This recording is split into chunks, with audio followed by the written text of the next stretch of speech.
Sede sóbrios e vigilantes. 1 Pedro 5, a parte A do versículo 8.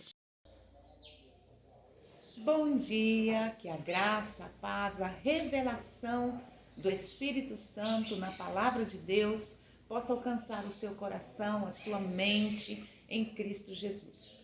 Nós vamos meditar hoje um princípio da palavra de Deus muito importante. 1 Pedro, capítulo 5, versículo 8 diz o seguinte: Sede sóbrios e vigilantes.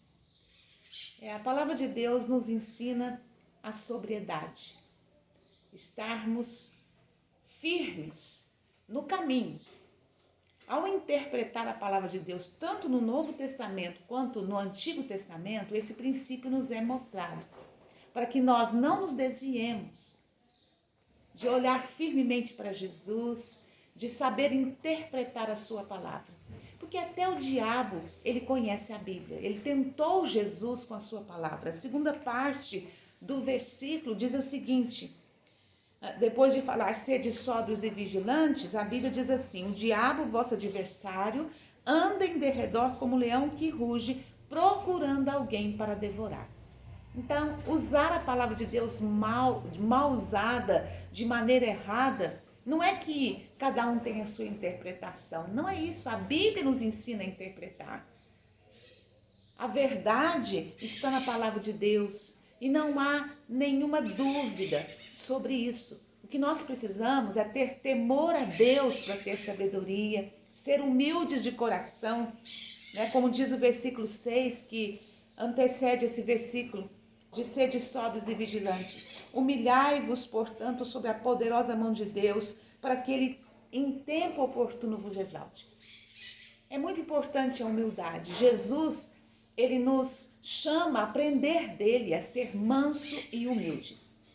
Quando Jesus veio, os religiosos da época, os judeus que frequentavam a sinagoga, os líderes judaicos, eles não aceitaram Jesus. Eles achavam que Jesus estava desobedecendo a lei, mas Jesus veio cumprir a lei, ele jamais desobedeceu a lei.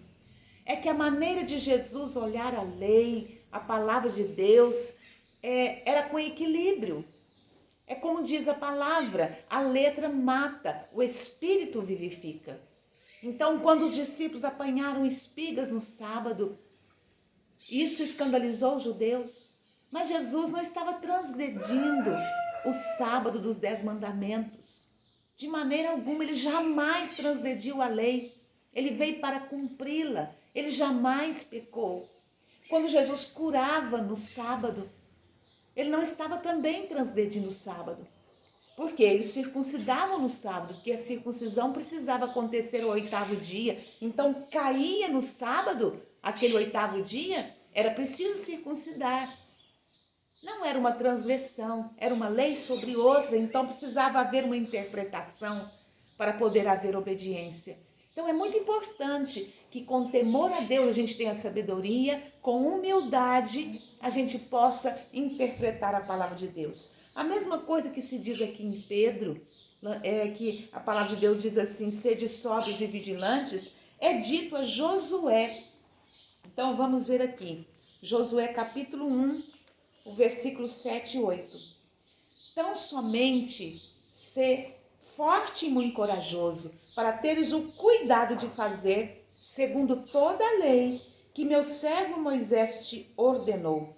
Dela não te desvies, nem para a direita, nem para a esquerda, para que sejas sucedido por onde quer que andares.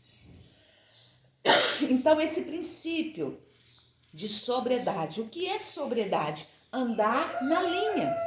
Quando alguém vai fazer um teste para ver se há álcool no organismo da pessoa, né, um policial para, ou ele usa o bafômetro, ele manda andar em linha reta. Então é isso o princípio, é este o princípio de interpretar a Bíblia, não se desviar nem para a direita e nem para a esquerda. Nós precisamos interpretar a palavra em busca da verdade e não defender o nosso ponto de vista. Estar aberto à verdade. estar aberto ao mover de Deus, à interpretação de Deus, à revelação de Deus. Então, se nós, como diz a palavra, tivermos fome e sede de justiça, nós seremos fartos. Muitas vezes nós vamos para a palavra com os óculos da nossa filosofia, da nossa religião, dos nossos próprios valores e não nos abrimos inteiramente para a palavra de Deus com fome e sede de justiça em busca da verdade. Eu creio que nós teremos o que procuramos. Tanto que a palavra de Deus nos diz que no final dos tempos, Tessalonicenses fala sobre isso, Deus vai confirmar, vai deixar, que o diabo iluda com mentiras, enganos, sinais, confirmar as mentiras, para que aqueles que não deram ouvidos à verdade sejam enganados. Olha só, o que procuraram vão ter, porque rejeitaram a palavra de Deus, a pura verdade. Então, vamos pensar, meu querido, sem nenhum preconceito, esse equilíbrio de não se desviar nem para a direita e nem para a esquerda, que o Senhor nos traga revelação e equilíbrio nisso. Por exemplo, na política, é muito importante que nós tenhamos uma mente aberta. Quanta rivalidade, quanta briga por causa da política. Também por causa do futebol, pessoas têm sido mortas nos estádios, hoje não por causa da pandemia, mas em muitas épocas, grandes aglomerações, pessoas sendo mortas. Na política, por exemplo, nós vemos em 1 Samuel 8:7, Samuel buscando a Deus e pedindo orientação de Deus, por quê? Porque o povo queria um rei como os outros povos queriam. E Samuel se sentiu rejeitado, ele foi o último juiz em Israel, e ele se sentia, o povo não me quer. E Deus diz a Samuel, não é que o povo não te queira, o povo não me quer. Ali a rejeição não era a Samuel, mas a Deus, porque o governo era teocêntrico. Então, conforme o povo desejava, Deus deu a ele um rei. Deus mostrou que haveria consequências, que eles pagariam impostos, que os filhos deles seriam escravos do rei.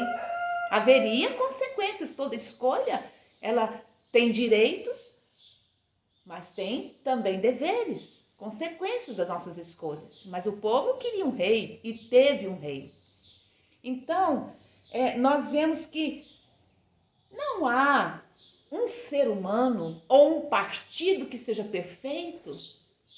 Até mesmo depois, na frente, quando Deus dá um rei segundo o seu coração para Israel, ele dá Davi. Davi não foi perfeito. Ele cometeu erros. Quando a palavra diz que Davi era um homem segundo o coração de Deus, eu creio que Davi era um homem segundo o coração de Deus porque ele reconheceu as suas falhas, porque ele se arrependeu, porque ele sabia que precisava se humilhar diante de Deus. Então, ser uma pessoa segundo o coração de Deus não é ser perfeito, não há ninguém desse jeito. Então, não nos desviemos nem para a direita nem para a esquerda. Não quer dizer que você não possa ter convicção do seu partido, os seus ideais, as suas ideias. Mas, querido, será que vale a pena brigar pela direita? Ou brigar pela esquerda? Não conseguir nem mesmo conversar, trocar ideias sobre o que nós pensamos?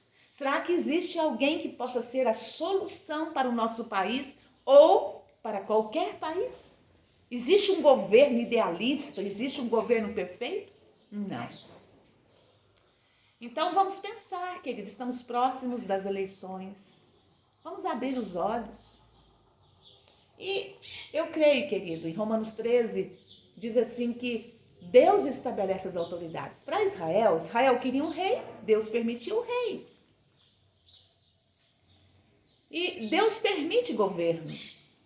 Não é a vontade perfeita de Deus que seja aquele presidente, mas conforme as escolhas, conforme o desejo do povo, nós teremos o nosso governante. Agora, nós que somos cristãos, o que cabe a nós quando alguém foi eleito? Orar por ele, abençoar o governo, em vez de ficar amaldiçoando, criticando, Claro, podemos fazer as nossas críticas de maneira sábia, as nossas reivindicações, creio que sim. Mas, querido, muitas vezes nós falamos mal, mas isso não vai mudar nada na nossa sociedade, sem fazer nada a respeito. O que adianta eu criticar e falar mal, sendo que não estou fazendo nada, apenas falando ali, numa maledicência? Se eu tiver que falar mal, eu devo fazer alguma coisa, né? Um abaixo-assinado, manifestar ação, né? Contra aquilo que eu não estou concordando. Não é mesmo? Então, nós temos esse princípio. E é muito importante que o cristão, acima de tudo, diga como Pedro, porque vai haver, até que Jesus volte, com certeza perseguição, o que está acontecendo em muitos países. E aí nós vamos ter que dizer como Pedro, antes importa obedecer a Deus do que aos homens. Então não se desvie, não seja extremista, nem para a direita, nem para a esquerda.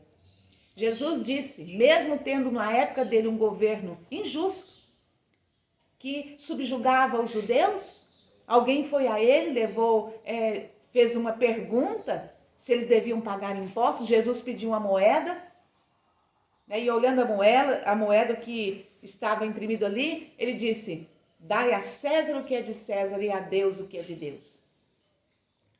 Deus não nos dá o direito de deixar de ser justo porque o governo é injusto. Não é porque alguém te rouba ou porque o governo é corrupto que você tem direito de ser corrupto e roubar também. Qual é o nosso dever? Orar pelas autoridades, abençoá-las. Né? Nós precisamos fazer a nossa parte de pagar os impostos, de ser honestos, corretos. Na vida familiar, não nos desviamos nem para a direita, nem para a esquerda. A palavra de Deus nos manda honrar pai e mãe. Mas a palavra de Deus também nos diz, quem não deixar pai e mãe por amor de mim não é digno. Não pode seguir o reino dos céus. Então, em tudo, nós temos que ter o equilíbrio. Não podemos ser legalistas, não desviar nem para a direita, um legalista, nem para a esquerda, um libertino. A palavra de Deus nos diz, mulheres, sede submissas. Né? Mas a mesma palavra do apóstolo Paulo diz, sujeitai-vos uns aos outros, não vos torneis escravos dos homens, se Cristo vos libertou, não sejais escravos. Quando eu me casei, sendo aquele tipo de crente que eu sou de querer sempre andar certinho, eu era submissa em extremo, mas eu recorri à palavra de Deus que nos fala que as mulheres mais velhas devem instruir as mais novas. E eu aprendi com uma senhora da minha igreja, que é até parente do meu esposo, irmã mais velha, que eu precisava ter equilíbrio, que eu não podia ser submissa daquele jeito, que eu precisava exercer a minha posição. E isso salvou meu casamento. Hoje meu esposo diz isso, ele diz para a irmã dele, se você não tivesse dado esse conselho, a gente não estaria casado. Por quê, queridos? Pessoas de fora, né? Como eu sou uma líder na igreja, eu pastorei uma igreja e meu esposo não, muitas pessoas nos julgam dizendo, é ela quem manda em casa, mas as coisas não são como parecem. Meu esposo tem uma personalidade muito forte, então foi difícil nos adaptarmos. E eu precisei aprender esse equilíbrio de submeter, mas também de confrontar. Então, a vida religiosa. Nós falamos sobre política, sobre a vida familiar e a vida religiosa. Eu creio, querido, que nós muitas vezes somos tão defensores da nossa denominação, que em vez de falar eu sou de Cristo, nós falamos eu sou batista, eu sou presbiteriano. Eu já fui chamada de prima por um irmão na fé. Não fui considerada irmã, mas prima. Como dói isso, né? Uma pessoa de outra igreja, parte do corpo de Cristo, chamar uma outra pessoa que serve a Cristo de prima. Meu amado, será que vale a pena essa intriga, essa superioridade, esse orgulho pela denominação? Quantas vezes nós vamos a palavra e como qualquer, a gente fala tão mal da igreja católica que não quer aceitar a palavra de Deus, mas eu creio que As igrejas evangélicas hoje estão assim. Elas creem no que a igreja crê. E não estão abertas à verdade da palavra de Deus. Fecham dentro da sua denominação a sua fé. E vão à Bíblia e só aceitam o que a igreja prega. Não foi assim que os judeus eram? E por isso não aceitaram o Messias? Cuidado, meu querido. Cuidado. Para não seguir a denominação em vez de seguir a Jesus. Nenhuma igreja que nós frequentarmos, e eu me lembro quem me ensinou isso foi Russell Shedd, numa pregação dele que eu ouvi em Patrocínio. Ele diz, eu frequento a igreja, mas eu não concordo em tudo com ela. Nós não precisamos mudar a igreja que nós frequentamos, nós não precisamos concordar com tudo para frequentá-la, mas nós precisamos ir à palavra de Deus, com a mente aberta, com o coração quebrantado e ter coragem de enxergar a verdade. Nós somos templo do Senhor, como diz a palavra de Deus. Hoje tem muita gente pregando que não precisa mais de igreja, porque eu sou a casa de Deus. Mas, querido, Jesus, quando estava aqui, ele purificou o templo. A palavra de Deus diz, não deixe de congregar, né? Então, olha o valor do templo no Novo Testamento. Apesar de sermos o templo de Deus, ainda há o valor de congregar. A Bíblia diz que o Espírito de Deus se manifesta no meio da congregação. Então, vamos realmente buscar aquilo que é a verdade. Por exemplo, a palavra de Deus nos fala para buscar o primeiro lugar o reino de Deus. Mas nós vemos Jesus falando sobre o que é o amor. E ele conta a parábola do bom samaritano. Né? E ali o levita passa por um homem ferido, o sacerdote passa, mas ninguém ajuda. Por quê? Busca primeiro o meu reino. Então o compromisso era com o culto, o compromisso era com a organização, com os deveres do templo. Mas esqueceram que buscar em primeiro lugar muitas vezes não é algo estático, não é algo parado. Naquele momento era preciso socorrer o ferido. Só o bom samaritano fez isso. Então, querido, nós vamos ter que ter flexibilidade. Não desviar para a direita e nem para a esquerda não é ser inflexível. Não é isso que Deus está falando. É não ser legalista, é não ser libertino. Permanecer no centro, olhando firmemente para Jesus, mas ter flexibilidade. Saber interpretar a palavra de Deus de maneira correta. E a vida financeira? Hoje se prega contra o dízimo. Né? Se nós precisamos ter uma igreja, como você acha que a igreja vai ser sustentada? Vamos fazer o que muitas igrejas estão fazendo? Vamos fazer cachorro quente para vender? Vamos fazer festas para comprar o som da igreja? É isso que Deus ensinou? No Novo Testamento, no Antigo é bem claro o dízimo, mas no Novo Testamento, Jesus, falando para os judeus, ele falou, vocês estão dizimando da hortelã, de tudo, mas estão esquecendo de exercer misericórdia. Então ele falou do valor da misericórdia, mas ele não anulou o dízimo, porque ele diz, vocês deviam fazer essas coisas, ter misericórdia, justiça, e não deixar de fazer aquelas que seria dizimar. O sustento da igreja, e no Novo Testamento o apóstolo Paulo diz, quem prega o evangelho, viva do evangelho. Como? Pedindo ofertas? Eu tenho acompanhado na internet pessoas que pregam contra o dízimo, mas estão pedindo oferta. Grande diferença, né? Eu não posso querer a responsabilidade dos membros da igreja, mas posso ficar pedindo ofertas. Isso é uma hipocrisia pura.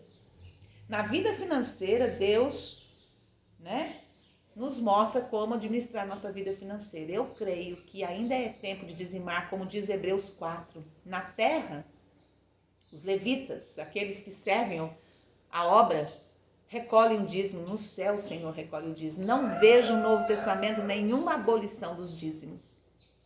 Agora, como a liderança da igreja cuida dos dízimos, isso é problema, eles vão apresentar diante de Deus, não é problema de quem dizima. A fidelidade é exigida de cada um. Então, meu querido, a palavra de Deus também fala em outros aspectos. Somos salvos pela fé, por exemplo. É Deus quem dá a fé, como diz Efésios 2. Mas Tiago diz, mostra minha fé com as obras. né? Então, se você não tem obras, não tem fé. E aí, 1 João fala sobre isso e vários outros textos da Bíblia, Romanos. Como alguém pode dizer que tem fé em Jesus e ter uma vida libertina? Nós não podemos ser legalistas, mas não podemos ser libertinos. Como viverei eu no pecado se eu morri para ele? Ah, sou predestinado. Sou salvo para sempre salvo. Mas então confirma a tua salvação. A Bíblia diz que nós precisamos desenvolver na nossa salvação, precisamos provar a nossa salvação, a nossa fé se evidencia em obras. Como posso eu viver no pecado se morri para ele? Quem ama obedece os mandamentos. Então é um equilíbrio, não ser legalista, mas não ser libertino, não ser da direita, mas também não ser da esquerda. Ser da direita é ser legalista, ser da esquerda é ser libertino. Descambar. E tem muita gente descambando. Tem muito legalista, mas tem muita gente descambando. Meu amado, Deus nos chamou ao equilíbrio. A palavra de Deus diz, não ame o mundo. Aí muita gente fica fechada dentro de casa, não participa de nada, não vai a uma festa de casamento, fica só dentro da igreja, só orando e lendo a Bíblia. Mas não é o que Jesus fez, não é o que os apóstolos fizeram. Nós precisamos ir para o mundo, não para ser igual ao mundo, mas para falar de Cristo, para testemunhar. Então, queridos, sempre equilíbrio. Não nos desviemos disso. A interpretação das Escrituras Sagradas não é que cada um tem a sua interpretação, todo mundo está certo, toda religião é boa. Não. Toda religião é boa. Só Jesus é bom. E nem Jesus aceitou isso. Quando o chamaram de bom, ele disse só Deus é bom. Porque ele estava aqui na terra. Então, queridos, vamos aceitar aquilo que a palavra de Deus nos diz como princípio. Equilíbrio. Flexibilidade, sim, porque eu estar sóbrio não quer dizer que eu não tenha flexibilidade, porque Jesus tinha isso. Ele sabia como interpretar o sábado, ele sabia como amar o pecador, mas condenar o pecado. Então, que nós sigamos esse princípio da palavra. Que Deus nos abençoe. Pai, estamos em busca da verdade. Sem óculos de denominação, sem preconceitos, mas olhando firmemente para Jesus, aprendendo dele, a ser flexível, a ser sóbrio, a não nos desviar para a direita e ser um legalista, não nos desviar para a esquerda e ser um libertino, porque não vimos isso em Jesus.